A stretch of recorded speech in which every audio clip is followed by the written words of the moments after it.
how to remove YouTube account from Android phone.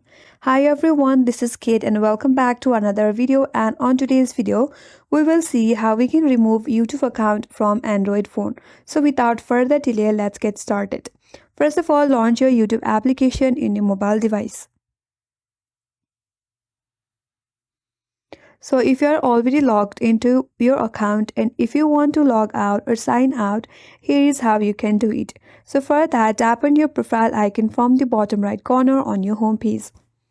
Then tap on settings from the top right corner. Then tap on switch account under account section. Here at the very end there is manage account option, tap on it. Here, scroll down and look for an account that you are logged in into YouTube currently. Tap on it.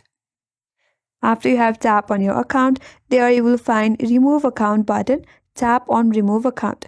Now you have to confirm again by tapping on the remove account. So removing the account will delete all of its messages, contacts and all the data from the phone.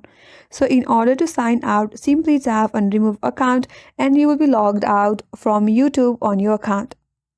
So that's how you can remove YouTube account from Android phone, and that's all for this video. Hope this video was helpful, and if you are new to our channel, consider subscribing. Thanks for watching and stay tuned for more videos.